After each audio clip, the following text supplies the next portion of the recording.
We passed an important milestone in October 2024, completing planting the nurse trees across the Kauri Trees property. We planted nurse trees in Area 1 over August 2023. Area 2 was completed in June 2024, and Area 3 was completed in October 2024. I now have over 19 hectares of the original pasture planted with trees that will provide protection for the Kauri trees. For those of you who think in imperial measurements, that's 48 acres. 17,000 plants have transformed the pasture into a nascent forest. We've planted 44 different indigenous varieties. Most of them are growing in the existing forest, but Phil Dunn from Ribbonwood Nurseries in Dunedin also supplied me with varieties that were local but have largely been logged out and certainly don't exist in my forest. These include Mahoe, Southern Rata, some mountain beech and South Island Kowhai with its distinctive yellow flowers. I'm very pleased to add these varieties back to the area. Across the property I've been tackling the gorse that was largely growing along the interface line between the existing forest and the pasture, keeping ahead of the planting program. Some of the gorse was tall, up to 6 meters high. I used my electric chainsaw to cut it down. An electric chainsaw is ideal for this type of removal because much of the time was spent searching for where the gorse stem grew out of the ground and, having cut it, moving it out of the way down into the forest so it can rot. Clearing one plant helped me identify the next stem to be removed in the complex entanglement of gorse bushes. The gorse had to be cut, working up the hill from the gully to the pasture.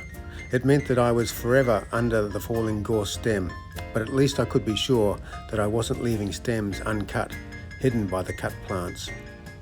Using an electric chainsaw eliminated the constant cackling of a petrol chainsaw in my ear and the need to constantly pull a cord to start it. I estimated that I've cleared 15,000 square metres of gorse. Cutting the gorse in Area 3 alongside Taieri Beach Road exposed a glade of tree fuchsia called tukutuku, which now have better access to the sunshine. It's one of only 11 deciduous trees in New Zealand and is the world's largest fuchsia, growing up to 15 metres tall. Its distinctive orange, papery bark adds colour under the tree canopy. In the springtime, I'll now have a streak of scarlet flowers visible from the road. Nectar from the flowers is sought after by tui and bellbirds, which already exist in the forest. In May 2024, Habitat Restoration's Aotearoa arrived to prepare the ground for planting Area 2 with nurse trees. Glyphosate was used to kill the grass. It only took a few days to complete the preparation.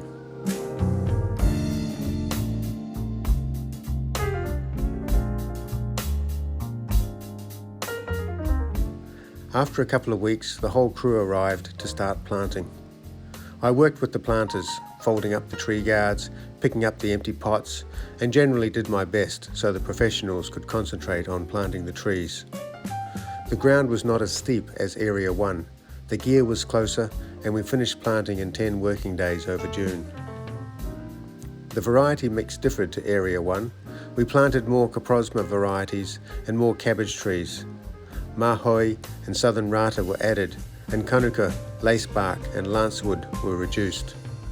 The variety mix was changed following a walk-around in 2023 by Phil Dunn from Ribbonwood Nurseries. He and Glenn Riley discussed how the mix should change given the ground conditions of Area 2. The expertise and experience they bring to the project can't be overstated. 6,200 plants were added to the 7,300 already planted, bringing my total to 13,500. Following hot on the heels of Area 2, the last of the pasture was sprayed in July, and planting started in August. Plant growth at the nursery was impacted by cold weather in May, so the stock of plants was insufficient to complete Area 3. We returned in October to plant the final 1,200 trees.